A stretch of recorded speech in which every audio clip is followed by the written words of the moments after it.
Well, good morning again, YouTube. This is Chuck, and it's still Sunday, June 16th, Father's Day, 2024. About 9 o'clock in the morning now, and I'm on my way back down from shooting a little video up in Pine, and I figured I'd stop here. It's kind of busy highway. You get a lot of highway noise. Sorry about that.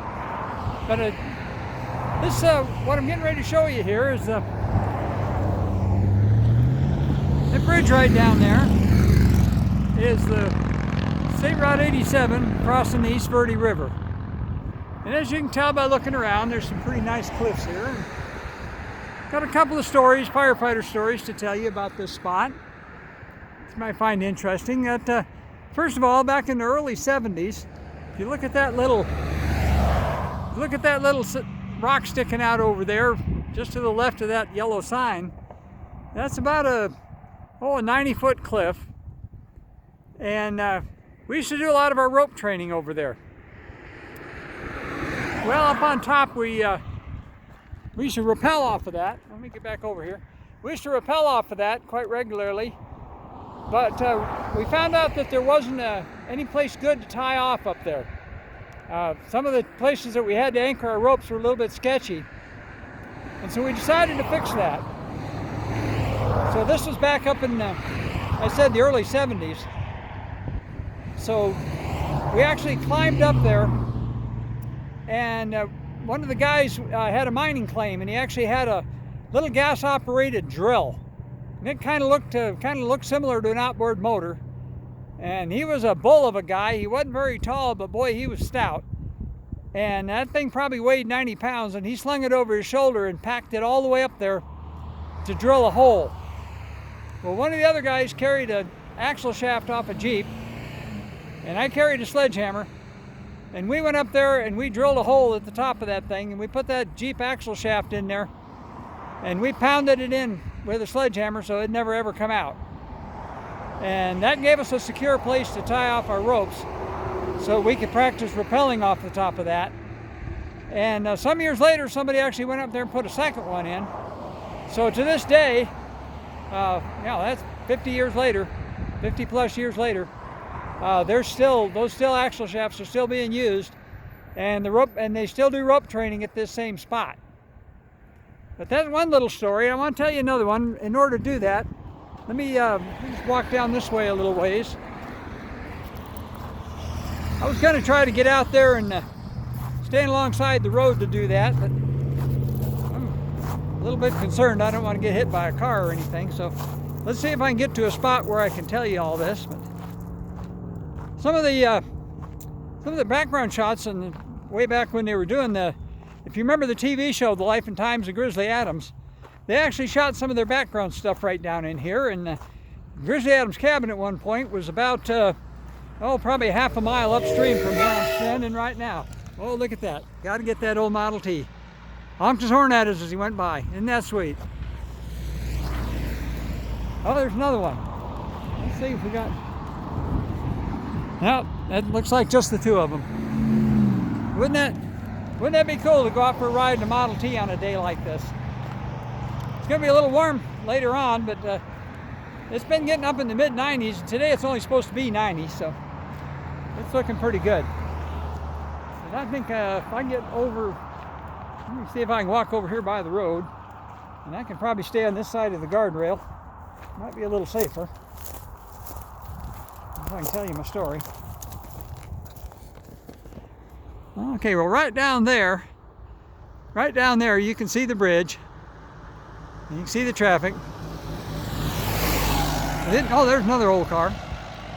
They didn't another one, look at that. There's one on a trailer. Anyway, once again, I'm sorry for the traffic noise. They didn't always have these guardrails here. And just on the far side of the bridge there, I don't know if you can see it, but back where just about where that gray pickup truck is right now, there's guardrail up there too. Well, there used to be a little pullout just on the right-hand side of the road, just past that bridge. And one evening, we got called out here to a motorcycle accident that unfortunately turned out to be a fatality. But what had happened is the guy on the motorcycle was doing some sightseeing, and he got just past this bridge. He pulled off in that little pullout just past the bridge, and he decided to make a U-turn. It was the evening, it was still light, and he made a U-turn right in front of a car hauler. Now it was an older car hauler, and it had used cars on it. It didn't have new cars.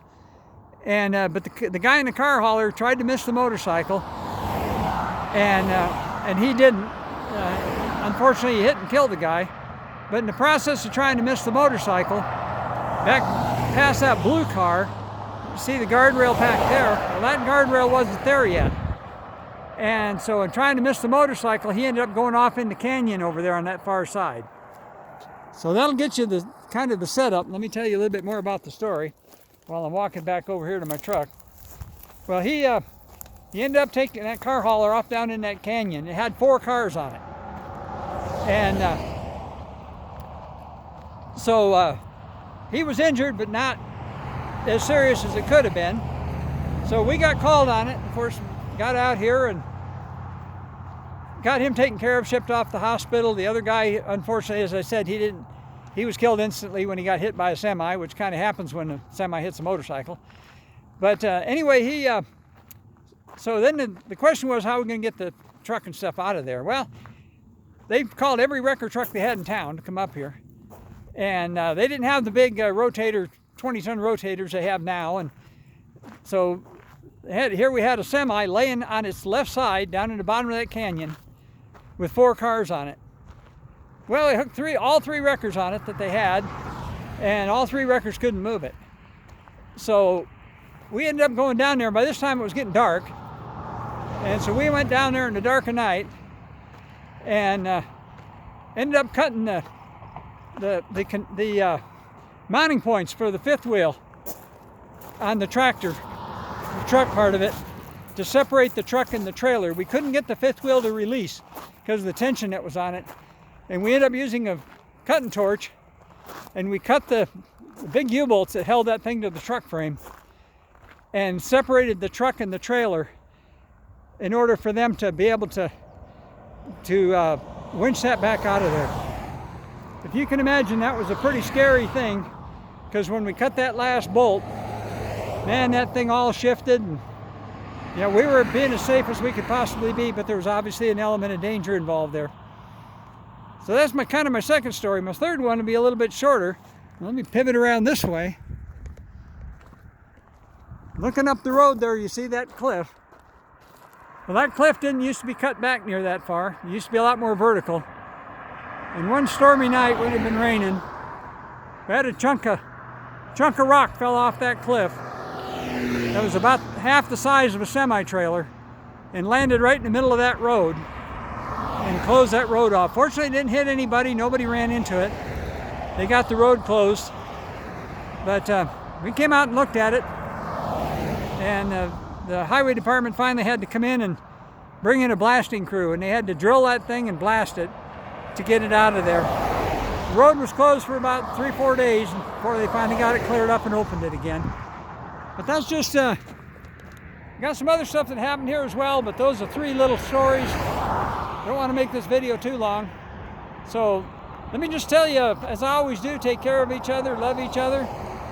And I'll probably try to get this one loaded up a little bit later today. So as I said before, to all you fathers out there, it's Father's Day, and wishing you a happy Father's Day.